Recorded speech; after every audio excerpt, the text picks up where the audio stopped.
ایک امیر عورت پیر صاحب کے پاس گئی اور کہا کہ پیر صاحب مجھے کوئی ایسا تعویذ دیں کہ میرا شوہر میری ہر بات مانے، جو بھی میں کہوں وہ میرے تابع ہو جائیں۔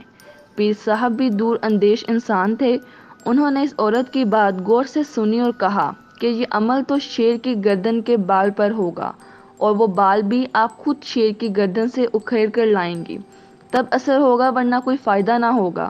وہ عورت بہت پریشان ہو گئی اور مایوس ہو کر واپس آ گئی اور اپنی سہیلیوں کو بتایا۔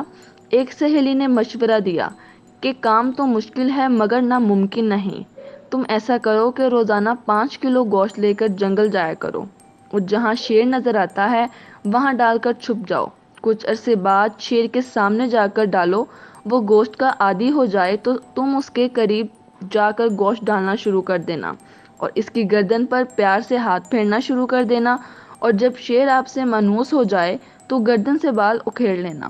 اس عورت کو بات پسند آئی، دوسرے دن ہی اس نے گوشت لیا اور جنگل گئی اور گوشت ڈال کے چھپ گئی۔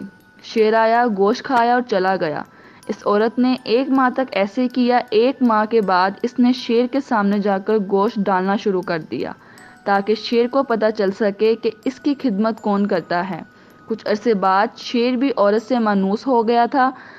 عورت نے شیر کی گردن پر آہستہ آہستہ پیار سے ہاتھ پھیرنا شروع کر دیا۔ ایک دن عورت نے موقع دیکھ کر شیر کی گردن سے بال اکھیڑا اور خوشی خوشی پیر صاحب کے پاس پہنچ گئی اور بال پیر صاحب کو دے دیا اور کہا، میں شیر کی گردن سے بال اکھیڑ کر لے آئی ہوں، اب آپ عمل شروع کریں۔ پیر صاحب نے پوچھا کہ کیسے لائی ہو؟ تو عورت نے پوری تفصیل بتا دی۔